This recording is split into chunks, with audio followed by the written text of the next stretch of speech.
السلام علیکم، امید ہے سب خیریت سے ہوں گے۔ آج کی ویڈیو کا موضوع میزائل کے ارتقائی سفر کے بارے میں ہے کہ کیسے میزائل وقت کے تقاضوں کے مطابق خود کو بدلتے رہے ہیں۔ پہلے جاپان جیسا بڑا ملک بھی خودکش مشن سر انجام دینے پر مجبور تھا، لیکن میزائل کی آمد کے بعد دنیا بھر کا دفاع ایک نئی جیت میں داخل ہو چکا ہے۔ وقت کے تقاضوں کے تحت اب ہائپر سونک میزائل کی تیاری زور و شور سے جاری ہے۔ یہ میزائل انتہائی تیز رفتار ہیں جن کو اس وقت دنیا کا کوئی بھی نظام گرا نہیں سکتا۔ ویڈیو شروع ہونے سے پہلے اگر آپ نے ہمارے چینل کو سبسکرائب نہیں کیا، مہربانی فرما کر ہمارے چینل کو سبسکرائب کریں اور بیل آئیکن کو بھی ساتھ دبا لیں تاکہ ہماری نئی آنے والی ویڈیو کا نوٹیفیکیشن بر وقت آپ کو ملتا رہے۔ 1942 میں ایک ایسا واقعہ پیش آیا جس کا کوئی تصور بھی نہیں کر سکتا تھا۔ جاپانی فوج نے سنگاپور پر قبضہ کر لیا۔ برطانوی سلطنت کے لیے یہ تباہ کن شکست تھی۔ تاریخی اعتبار سے یہ یورپی سلطنتوں کے خاتمے کا نقطۂ آغاز تھا۔ جاپانی حملے کی کامیابی میں اہم ترین کردار سمندر میں طویل فاصلے تک سفر کرنے والے ان کے طیارے کی صلاحیت تھی، جس نے برطانیہ کے 2 عظیم ترین جنگی جہازوں کو ڈبو دیا۔ برطانیہ کے لیے واقعی یہ تباہ کن واقعہ تھا۔ کئی سال بعد اس واقعے پر تبصرہ کرتے ہوئے ونسٹن چرچل نے اپنے جذبات کا اظہار کرتے ہوئے کہا کہ اس خبر نے کم و بیش ان پر سختہ طاری کر دیا تھا۔ کسی بھی قسم کی قابل اعتماد فضائی دفاع کی صلاحیت سے محروم رائل نیوی نے ٹرائی پاڈ پر نصب اینٹی ایئر کرافٹ گنوں سے اپنی دفاع کی کوشش کی تھی۔ حملے کے دوران جاپانیوں کے محض 88 حملے آور طیارے تباہ ہوئے، جو انگریزوں کے شکست ٹالنے کے لیے بہت ہی معمولی تعداد تھی۔ بعد میں دوسری جنگ عظیم کے دوران امریکیوں نے اس سے بہتر انتظام کرتے ہوئے طیارہ برادر بحری جہازوں پر لڑاکا طیارے تعینات کر دیے، جن کا واحد مقصد جاپانی طیاروں سے اپنے بیڑے کو بچانا تھا۔ قریب آنے پر پیشگی تباہ کرنے کی صلاحیت والے میزائل سے آگاہی نے ان کا حفاظتی حصار مزید مضبوط کر دیا۔ حیرت انگیز طور پر اینٹی ایئر کرافٹ کی شدت میں مزید 5 گنا اضافہ کرتے ہوئے امریکہ نے radar control anti aircraft shell ایجاد کیا، جو اپنے ہدف کے قریب ترین مقام پر دھماکے سے پھٹ جاتا ہے۔ یہ ایسی ٹیکنالوجی تھی جو بعد میں برطانیہ نے یورپ میں جنگ کے اختتامی مراحل کے دوران بدنام زمانہ اڑنے والے V1 بموں کو گرانے کے لیے ادھار لی تھی۔ یہ شاید 1940 کی دہائی کے وسط کے جاپانی کامی کازی پائلٹوں، جو خودکش ہوا باز جو اپنے جہاز ہدف کے ساتھ جان بوجھ کر ٹکرا دیتے تھے، کے خلاف مؤثر ہونے کی وجہ سے مشہور ہوئے۔ یہ دیکھتے ہوئے کہ اب شکست سے بچنا ناممکن ہے، سینئر جاپانی افسران نے اپنے ہوا بازوں کو حکم دینے کا فیصلہ کیا کہ وہ جان بوجھ کر اپنے طیارے دشمن کے بحری بیڑوں سے جا ٹکرائیں۔ انگریزی بولنے والی دنیا کے لیے یہ بالکل نیا رجحان تھا۔ حکمت عملی میں اس تبدیلی پر کئی اتحادی فوجی حیرت زدہ رہ گئے، تاہم جاپانی اعلیٰ افسران کے نقطۂ نظر سے یہ بات قابل فہم تھی۔ اس بات کا اچھی طرح سے اندازہ کر لیا گیا تھا کہ بھرپور تربیت یافتہ ہر جاپانی پائلٹ گولی کا نشانہ بننے سے قبل اتحادی بحری فوج کے خلاف 1 یا 2 سے زائد حملہ کرنے کا موقع شاید ہی پا سکے، اور اس بات کی کوئی گارنٹی نہیں تھی کہ ان میں سے کوئی بھی حملہ اپنے اصل ہدف کو نشانہ بنا سکے گا یا نہیں۔ حالات اور اس عہد کے جاپانی ذہن کے مطابق یہ بالکل منطقی چیز تھی کہ آپ اپنے طیارے کو خودکش طریقے سے دشمن کے بیڑے سے جا کر ٹکرا دیں۔ ایسی حکمت عملی کے لیے جاپانیوں کو اپنی زیادہ قیمتی اعلیٰ کارکردگی والے ہوائی جہازوں کی قربانی دینے کی بھی ضرورت نہیں تھی۔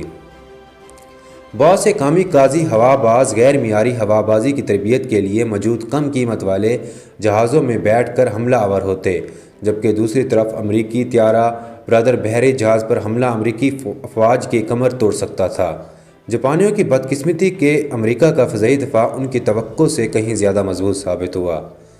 5 میں سے محض 1 کامی کازی پائلٹ اپنے اہداف کو نشانہ بنانے میں کامیاب رہا، جبکہ دیگر کو لڑاکا دفاع یا بیڑے پر نصب اینٹی ایئر کرافٹ گنوں نے پہلے ہی مار گرایا۔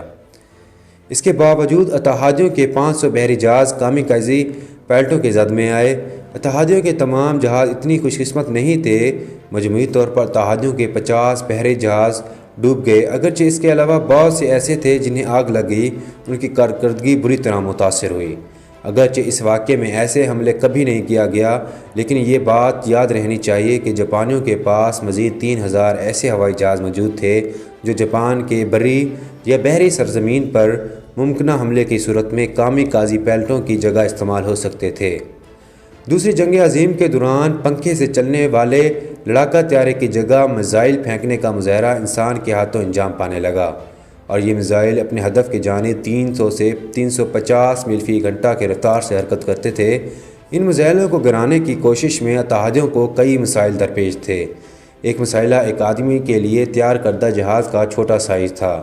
عملی نقطۂ نظر سے 4 انجن والے لنگسٹر بمبار یا امریکی B-17 جیسے بڑے سائز کے جہاز کو مار گرانا جاپانی زیروز کے چھوٹے کراس سیکشنل ایریا والے سنگل انجن ہوائی جہاز کی نسبت زیادہ آسان تھا۔ دوسرا مسئلہ وقت کی نسبتاً قلت کا تھا کہ اینٹی ایئر کرافٹ گنرز کو پہلے حملہ آور جہاز دیکھنا اور پھر اس پر فائر کرنا ہوتا تھا۔ خاص طور پہ اینٹی ایئر کرافٹ کے پھرتیلے ترین توپچوں کو بھی مسلسل کئی ہفتوں تک سمندر کے اندر جہاز کے تختے پر اس قدر چکنا رہنا پڑتا تھا جو انسانی بس سے باہر معلوم ہوتا تھا۔ ریڈار کے ایجاد نے اس کام کو بہت آسان بنا دیا، لیکن یہ ایک حقیقت ہے جس قدر تیز رفتاری سے دشمن کا طیارہ قریب آتا تھا اتنا ہی انسان کے پھینکے گئے میزائل کو مار گرانے کے لیے کم وقت بچتا تھا۔ بدتر جاپانی ہوا بازوں نے اتحادی بحری جہازوں پر غوطہ لگاتے ہوئے اپنے جہاز گرا ڈالے تاکہ ان کی حرکت اور حملہ مزید تیز رفتار ہو۔ اس کے باوجود یہ بات قابل ذکر ہے کہ امریکہ انہیں مار گرانے میں 80% کامیاب رہا۔ اگر رائل نیوی محض 2 سال پہلے اسے حاصل کرنے میں کامیاب رہتی تو برطانوی اپنے بیڑے کو فضائی حملے سے بچا سکتے تھے اور اس حملہ آور جاپانی فوج کو کمر توڑ دیتے جس نے بعد میں سنگاپور پر قبضہ کر لیا تھا۔ دراصل فضائی طاقت نے بحری جنگ کا انداز تبدیل کر کے رکھ دیا۔ 20ویں صدی کے نصف آخر میں یہ رجحان جاری رہا جہاں ریڈار گائیڈڈ میزائل کی ایجاد سے ایک اہم پیش رفت ہوئی۔ 1960 کی دہائی کے آخر میں فرانسیسی سائنسدانوں نے ایک نئے اینٹی شپنگ میزائل پر کام شروع کر دیا جو بعد میں ایگزوسیٹ کھلایا۔ اس کے فوراً بعد انہوں نے دنیا بھر کے کئی بحری اور بری طاقتوں کو ایگزوسیٹ میزائل فراخت کیے۔ برطانیہ اور ارجنٹائن کے درمیان فکلینڈ جنگ کے دوران رائل نیوی پر یہ 3 میزائل داغے گئے۔ یہ احساس کہ تیسری دنیا کا ایک ملک برطانوی فوج کو محض ایک میزائل سے پسپا کر سکتا ہے ایسا سبق تھا جس نے پوری برطانوی حکومت کو ہلا کر رکھ دیا۔ رائل نیوی یہ ہتھیار پہلے خرید چکی تھی اور ان کے افسران بالا کو اس کی طاقت کا اندازہ ہونا چاہیے تھا۔ ایگزوسیٹ کے سامنے برطانوی یوں بھی اس قدر بے بس تھے کہ اس کی آمد کی پیشگی اطلاع کا نظام انتہائی کمزور تھا۔ کسی انفرادی بحری جہاز پر نصب ریڈار سمندر کے بحر تقریباً محض 20 میل دور تک دیکھ سکتا ہے۔ اگر دشمن کا ہوائی جہاز یا میزائل زیادہ اونچی سطح سے آئے تو زیادہ فاصلے اور کافی پہلے ریڈار پر نظر آئے گا۔ اس طرح اگر دفاعی قوت نے بلند سطح پر ماہو پرواز جہاز پر ریڈار نصب کیا ہے تو بیڑے کو ہدف بنانے سے بہت پہلے اس کی نشاندہی کی جا سکتی ہے۔ امریکی بحریہ کے کیریئر گروپوں کے حفاظت کرنے والا جدید امریکی AWACS سمندر سے باہر 300 کلومیٹر دور تک دیکھ کر سپر سونک جنگجوؤں کو مطالعہ کر سکتا ہے کہ وہ آنے والے دشمن کو قریب پہنچنے سے پہلے ہی روک لیں۔ ایئر بورن ریڈار کی کمی اور ٹاسک فورس کی حفاظت کرنے والے نسبتاً کم تعداد میں موجود سب سونک برطانوی جیٹ طیاروں نے ارجنٹائن کو بغیر کسی مزاحمت کے وہاں پہنچنے اور میزائل داغنے کا موقع فراہم کر دیا۔ ایسی صورتحال میں دشمن بحری بیڑے کے اوپر نسبتاً فضا کی بلند سطح پر ماہو پرواز رہتا ہے اور اپنی ریڈار کی مدد سے ممکنہ ہدف کا تعین کرتا ہے۔ یاد رہے کہ سمندر میں بحری جہاز عظیم الحبسہ سست رو ہدف ہے جس کے لیے چھپنے کی کوئی جگہ نہیں ہوتی۔ اس کے برعکس حملہ آور ہوائی جہاز چھوٹا اور تیز رفتار ہونے کی وجہ سے غیر متوقع انداز میں اپنی سمت انتہائی پھرتی سے بدل سکتا ہے اور یہ اپنی اڑان کی سطح تبدیل کرنے کی صلاحیت کی وجہ سے اپنا ہدف دیکھتے ہی سطح سمندر کے برابر آ سکتا ہے اور اس دوران یہ اپنے سامنے والے بحری جہاز کے پیچھے زمین کے گھماؤ میں خود کو چھپا سکتا ہے۔ اس کے بعد ایگزوسیٹ میزائل کو اندھا دھند چھوڑ دیا جاتا ہے جہاں وہ ہدایت کے مطابق اپنے ساتھ موجود متحرک ریڈار کی مدد سے ہدف کی سمت بڑھتا ہے۔ حملہ آور طیارہ واپس اپنے اڈے کی سمت پلٹ آتا ہے جبکہ ایگزوسیٹ تقریباً 2 میٹر کی بلند سطح پر اپنے ہدف کی سمت آگے بڑھتا ہے۔ 1 یا 2 منٹ میں یہ اپنے ریڈار سے دشمن کا بحری جہاز معلوم کر لیتا ہے اور نہایت درستگی کے ساتھ اسے نشانہ بناتا ہے۔ ان حالات میں انگریز جو چند دفاعی ہتھ کنڈے استعمال کر سکتے تھے ان میں سے ایک جہاز کو میزائل کے راستے سے ہٹانا تھا۔ کیونکہ تمام بحری جہاز بنیادی طور پر لمبوترے ہوتے ہیں سو ایک جہاز جو آنے والے میزائل کے راستے کے مطابق رک کر چلتا ہے اس کے نشانہ بننے کے امکانات عمودی سمت میں رہنے والے کی نسبت کم ہوتے ہیں۔ اس وقت کے ٹیکنالوجی کے مطابق بھوسا چیف کا بھی ایک استعمال تھا، جو بنیادی طور پر ٹن فیول کی باریک پٹیاں ہوتی ہیں اور انہیں جہاز کے دونوں سمت رنگین کاغذی ٹکڑوں کی طرح اچھالا جاتا تاکہ وہ ریڈار کی لہروں کو منعکس کرتے ہوئے میزائل کے ذہن میں اضافی اہداف پیدا کر دیں۔ بعض اوقات یہ کامیاب رہتا، بعض اوقات نہیں، جیسا کہ HMS گلیمورو گن کا عملہ اس ناگوار تجربے سے گزرا۔ وہ فاکلینڈز کی جگہ کے اختتامی مراحل میں ارجنٹائن کا نشانہ بن گئے تھے۔ ان کے معاملے میں زمین سے لانچ ہونے والا ایگزوسیٹ جہاز کے پچھلے حصے سے ٹکرایا، جس سے جہاز میں موجود ہیلی کاپٹر تباہ ہو گیا، اور اس عمل میں دوسرا دھماکہ ہوا۔ گلمورو گن محض برطانوی بحری جہاز تھا جو ایگزوسیٹ حملے سے بچ گیا تھا، اگرچہ رائل نیوی کے 47 ملاح موت کے گھاٹ اتر گئے۔ آگ بچانے کے لیے انگریزوں کو اس قدر سمندری پانی استعمال کرنا پڑا کہ گلمورو گن اس کے وزن سے ڈوبتے ڈوبتے بامشکل بچا۔ کچھ ہفتوں بعد جہاز واپس بندرگاہ پر پہنچا، جہاں اس کا بھرپور طریقے سے استقبال کیا گیا۔ بہرحال ایگزوسیٹ نے ایک بار پھر اپنے نفیس مخالف کو ناک آؤٹ شکست دینے کی صلاحیت کا مظاہرہ کیا تھا، اور اس کی دھڑا دھڑ فروخت ہونے لگی، اور چند سال بعد خلیج عرب میں امریکی جنگی جہاز USS اسٹارک حواس سے چلنے والے ایگزوسیٹ کا نشانہ بن گیا۔ جس طرح اس معیار کے رائل نیوی کے بحری جہازوں کے ساتھ ہوا، وہی اسٹارک کے ساتھ ہوا، اور وہ عملی طور پر جل گیا۔ اس بار امریکیوں نے اس سے ایک ریڈار اور کمپیوٹر کنٹرول گن سے لیس کیا تھا، جو ان کے خیال کے مطابق میزائل پر آخری چند سیکنڈوں کے دوران حیران کن تعداد میں گولیاں چلانے کی صلاحیت رکھتے تھے۔ اس موقع پر اور غیر واضح وجوہات کی بنا پر بندوقوں کا نظام بند ہو کر رہ گیا تھا۔ ایک بات یاد رہنی چاہیے، 1980 کی دہائی میں ایگزوسیٹ میں استعمال ہونے والی ٹیکنالوجی جو اس وقت کے لحاظ سے جدید ترین تھی، جس تک رسائی مٹھی بھر ترقی یافتہ ترین ممالک کو ہی حاصل تھی، یہ واضح نہیں کہ آبی جنگوں کے لیے تیار کیا گیا کوئی بحری جہاز مستقبل میں کتنی دیر زندہ رہ سکے گا۔ یہاں تک کہ جوابی اقدامات کے نتیجے میں جب ایگزوسیٹ جیسے حملہ آور میزائل مار گرانے کی 80% صلاحیت تھی، اس وقت بھی ایک ایسا دشمن جس کے پاس ایسے میزائل بڑی تعداد میں تھے، وہ خوفناک حد تک بحری بیڑوں کو تہس نہس کرنے کی صلاحیت رکھتا۔ فاکلینڈ جنگ کے آغاز میں ارجنٹائن کے پاس فضا میں لانچ کیے جانے والے 6 ایگزوسیٹ میزائل تھے، لیکن ملٹری ٹیکنالوجی کی کبھی بھی مستحکم نہیں ہوئی، اور کئی ممالک اب بحری جہاز شکن میزائلوں کی اگلی نسل تیار کر رہے ہیں، جو زمین، سمندر یا ہوا کسی بھی جگہ سے چھوڑے جا سکتے ہیں۔ اس شعبے میں تسلیم شدہ رہنما چین ہے۔ روس کے صدر پیوتن نے بھی برہا دعویٰ کیا کہ ان کے مسلح افواج کے پاس اب ایسے ہائپر سونک میزائل ہیں جو جنگ شروع ہونے کے بعد 1 گھنٹے سے بھی کم وقت میں امریکی یا برطانوی طیارہ بردار بحری بیڑے کو تباہ کر سکتے ہیں۔ بیشتر ماہرین کا اس بات پر اتفاق ہے کہ ایک ہائپر سونک میزائل وہ ہے جس کی اڑان ماک 5 سے زیادہ تیز رفتار ہے۔ ایک ماک آواز کی رفتار یعنی 1225 کلومیٹر فی گھنٹہ ہوتی ہے۔ یاد رہے کہ مدار کی رفتار 25 ماک کے قریب ہے، اگرچہ ماک نمبرز میزائل کی رفتار ماپنے کا بہترین ذریعہ نہیں ہے، کیونکہ آواز ایک مؤثر انجینئرنگ پیرامیٹر ہے جو اونچائی کے ساتھ ساتھ تبدیل ہوتا ہے۔ دراصل بلندی کی نسبت سمندر کی سطح پر آواز زیادہ تیزی سے سفر کرتی ہے۔ یاد رہے کہ کامیکازی پیلٹوں کی رفتار 320 سے 640 کلومیٹر فی گھنٹہ تھی۔ اب بغیر انسان والے اسی طرح کے نظام کا تصور کرنے کی کوشش کی جائے جس کی رفتار 5632 کلومیٹر فی گھنٹہ ہے۔ ہائپر سونک میزائل کے حملے میں ہدف بننے والے عملے کے پاس جوابی قدم اٹھانے کے لیے تقریباً سرے سے وقت ہوگا ہی نہیں۔ دوسری جنگ عظیم کی طرح دفاعی قوتوں کو حملے کے امکان سے خبردار رہنے اور اپنے دفاعی نظام کو ہر دم تیار رکھنے کی ضرورت ہے، تاکہ اپنے مختصر ہدف کو نشانہ بنانے کے لیے ان کے پاس کوئی حقیقت پسندانہ موقع ہو۔ حتیٰ کہ حتمی رسائی کے چند آخری سیکنڈوں میں بھی حملہ آور میزائل پر ضرب مؤثر ہونے کا امکان نہ ہونے کے برابر ہے، کیونکہ ایسا ہو بھی جائے تو اس کا ملبہ آگے گرتا رہے گا اور ہدف والے بحری جہاز میں داخل ہوتا رہے گا۔ ہائپر سونک طیارہ میزائل کرنے کے لیے درکار ٹیکنالوجی کسی طرح بھی معمولی نہیں ہے۔ حال ہی میں برطانوی حکومت نے ایک حریف ہائپر سونک سسٹم تیار کرنے کی منصوبے کا اعلان کیا ہے، حالانکہ ہمارے بڑے حریفوں کے مقابلے میں برطانیہ کا بجٹ بہت کم ہوگا۔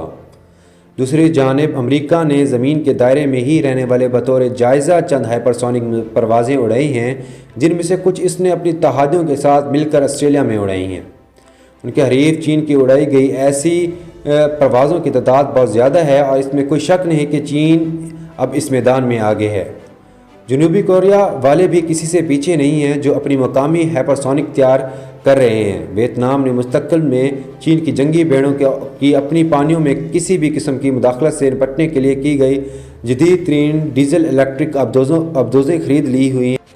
اگرچہ آبادی کے اعتبار سے چین کی عددی برتری مسلمہ ہے، لیکن خطے میں چند چھوٹی اور درمیانے درجے کی ایسی علاقائی طاقتیں موجود ہیں جو مستقل کی کسی بھی عملی جنگ میں اس کی بالادستی کو متوقع طور پر چیلنج کر سکتی ہیں۔ ان میں تائیوان، جاپان، جنوبی کوریا اور تیزی سے ابھرنے والے کھلاڑی ویتنام شامل ہیں۔ یہ بات ایک طرف، لیکن تائیوان اس وقت تک چینی حملے کے سامنے زیادہ دیر نہیں ٹھہر سکے گا جب تک اسے خطرِ خواہ امریکی معاونت حاصل نہ ہو۔ اس قسم کی امداد امریکیوں کے اپنی بحری بیڑے خطرے میں ڈالنے کی رضامندی کے مشکل فیصلے سے مشروط ہوگی۔ اس بات سے بخوبی آگاہ بیجنگ پہلے ہی اپنی ساحلی پٹی پر ابتدائی ہائپرسونک میزائل متعارف کروا چکا ہے، جن میں سے بعض کی مار کافی طویل فاصلے تک کی ہے۔ جواب میں امریکی بحریہ نے بھی اپنے بحری جہازوں کو نئے انداز میں تعینات کیا ہے اور اس بات کی تسلیم کیا ہے کہ ماضی کے کسی بھی بھرپور تنازع کی نسبت اب سمندر سے حملہ کرنا زیادہ ضروری ہوگا۔ ہائپرسونک فلائٹ آسان نہیں ہے، خاص طور پر اگر آپ اس کی مدد سے ہدف کو کامیاب نشانہ بنانا چاہتے ہیں، جو کہ سمندر کی سطح پر بذات خود ایک مشکل کام ہے۔ میزائل کو درپیش فضائی مزاحمت اس کے رفتار کی مربع کے مطابق بڑھ جائے گی۔ اگر ہمارے پاس ایک ایسا میزائل ہے جو فی گھنٹہ 160 کلومیٹر کی رفتار سے سطح سمندر پر سفر کرتا ہے، تو یہ اچھی خاصی فضائی مزاحمت کا تجربہ کرے گا اور اپنی رفتار برقرار رکھنے کے لیے اسے مسلسل آگے دھکا دینے والے راکٹ موٹر درکار رہے گی۔ تاہم اگر میزائل ڈیزائنرز اس کی رفتار 10 گنا بڑھا کر 1600 کلومیٹر فی گھنٹہ کرنا چاہیں تو اس سے ہوا کی مزاحمت میں بھی 100 گنا اضافہ ہو جائے گا۔ اس قسم کی حکمت عملی کی وجہ سے بہت زیادہ رگڑ کے سبب میزائلوں کی سطح انتہائی گرم ہو جائے گی۔ ماک 5 سے آگے ہوا بازی کے لیے استعمال ہونے والے زیادہ تر مواد پہلے ہی پگھل رہا ہوگا۔ انجینئرز جو مستقبل میں سکریم سے چلنے والے ہائپرسونک جیٹ میزائلوں کے تجربات کر رہے ہیں، وہ عام طور پر بہت بلند سطح پر ہوتے ہیں، جہاں ہوا نہایت کمزور اور تیز رفتاری برقرار رکھنا زیادہ آسان ہوتا ہے۔ یاد رہے کہ ماک 25 پر زمین کے گرد گردش کرنے والے ایک سیٹلائٹ کے لیے ویسے بھی ایسا ماحول نہیں جو اثر انداز ہو سکے، کیونکہ یہ پہلے ہی بیرونی خلا میں ہے، اسے کسی قسم کی رکاوٹ درپیش نہیں، جبکہ اس کے برعکس اینٹی شپنگ میزائل کو بالخصوص پھٹنے سے چند سیکنڈ پہلے شدید مزاحمت کا سامنا کرنا پڑتا ہے۔ حتمی نشانے سے پہلے اس کا غیر متوقع اور شدید تیز رفتار ہوا سے سامنا ہو سکتا ہے، جو اس کا نشانہ درست جگہ پر لگنے کو متاثر کر سکتا ہے۔ زیادہ مثبت انداز میں اس قسم کے فلائٹ سے منسلک تیز رفتار میزائل کے سامنے آئونائزڈ ایئر کا تکیہ بناتی ہے، جس سے ریڈار کے لیے اس کی شکل دھندا جاتی ہے اور جہاز کے عملے کے لیے یہ دیکھنا مزید مشکل ہو جاتا ہے کہ میزائل آ رہا ہے۔ ایروڈائنامکس کا ہوشیاری سے استعمال ہائپرسونک میزائل کو اپنے ہدف تک حتمی رسائی سے پہلے راستہ بدلنے کے قابل بناتا ہے، جس سے دشمن کی بحریہ کنفیوژن کا شکار ہو جاتی ہے۔ اگرچہ امریکی طیارہ برداری جہاز جیسے بڑے بیڑوں کو ڈبونے کے لیے کئی بار نشانہ بنانے کی ضرورت پڑ سکتی ہے، لیکن یاد رہے کہ اسے ایک بار ضرب لگا کر مؤثر طریقے سے غیر فعال کیا جا سکتا ہے۔ خاص طور پر اس وقت ایسا ہوگا جب ہدف پر ثانوی دھماکوں کے دوران بڑی آگ بھڑک اٹھے۔ دوسری جنگ عظیم کے اختتامی مراحل کے دوران USS پرسٹن کو جاپانی پائلٹ نے ایک لوہے کے بم سے تباہ کیا، جو ہر حال میں اپنے منصوبے کی تکمیل چاہتا تھا۔ جہاز میں آگ لگ گئی، 800 امریکی ملاح ہلاک ہوئے اور پرنسٹن ڈوب گیا۔ اب تک ہائپرسونک ہتھیاروں کے نظام کی بنیادی طور پر 2 طریقے ہیں۔ ان میں سے کچھ بلاسٹک میزائلوں کی طرح عمودی سمت میں چھوڑے جاتے ہیں، یہ کرۂ ہوائی سے اوپر چلے جاتے ہیں اور اپنے اہداف کی نسبت قریب دوبارہ کرۂ فضائی سے داخل ہوتے ہیں اور فضا کے اندر ہی اپنے اہداف کی سمت بڑھنے کی کوشش کرتے ہیں۔ اگرچہ ہوا کی مذمت میزائل کی رفتار کم کرتی ہے، لیکن محض میزائل کی غوطہ خوری اس کی رفتار برقرار رکھتی ہے، بلکہ یہاں تک کہ اس میں اضافہ کر دیتی ہے۔ اس مرحلے میں ایک سوال پوچھنے کی ضرورت ہے کہ حملہ آور فورس کس طرح یقین کر سکتی ہے کہ ان کے سامنے ایک مناسب ہدف ہوگا، کیونکہ امکان یہی ہے کہ جہاں سے یہ میزائل داغا جا رہا ہے وہ ہدف سے ہزاروں میل دور ہوگا۔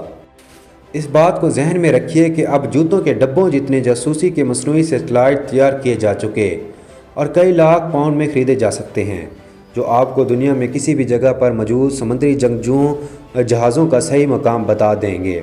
کوئی ایسی چیز نہیں جو بحری جہاز کو سمندر میں اور جاسوسی کے جدید سیٹلائٹ کے سامنے چھپنے سے بچا سکے، یہاں تک کہ سمندر کے وسط بھی نہیں۔ ہائپر سونک میزائل کا دوسرا تصور جیٹ انجن یا ممکنہ طور پر نام نہاد رام یا سکریم جیٹ انجن کے گرد گھومتا ہے، جو صرف ابتدائی راکٹ کے دھکے والے مرحلے میں نہیں بلکہ پرواز کی حتمی لمحات کے دوران فعال حرکت حاصل کر لیتا ہے۔ دونوں نظام اچھے خاصے مہلک ثابت ہو سکتے ہیں، بالخصوص جب وہ صحیح نشانے پر جا لگیں۔ یہ بات واضح ہے کہ انہیں تباہ کن بارود اپنے ساتھ رکھنا پڑے گا، کیونکہ کسی بھی معروف بیڑے کو توڑنے کے لیے متحرک توانائی کی اچھی خاصی مقدار درکار ہوگی۔ دراصل جو ہم دیکھ رہے ہیں وہ ایک نئے نصف کرۂ ارض میں نئی سرد جنگ کا آغاز ہے۔ یہ کہنا مشکل ہے کہ اس طرح کی کشیدگی کسی طرح ختم ہو سکتی ہے۔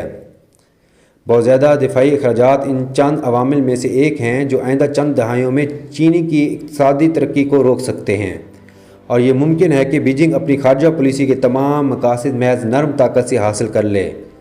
امریکیوں کے لیے چینی ہائپرسونک میزائلوں کو ہوا میں اڑنے سے پہلے زمین پر ہی مار گرانے کی صلاحیت بہت اہم ہوگی۔ زمین کے مدار کے لیے مصنوعی جاسوسی سیٹلائٹ تیار کیا جا چکے ہیں تاکہ وہ روایتی بلاسٹک میزائل کے سرخ سگنلز کے ذریعے امریکیوں کو اہم اطلاع دے سکیں۔ اصولی طور پر اس سے وہ اپنے میزائل لانچ کرنے کے قابل ہو سکیں گے جو اس مقصد کے لیے بنائے گئے ہیں کہ آنے والے جارحانہ نظام کے دوران پرواز ہی مار کر گرا دیں۔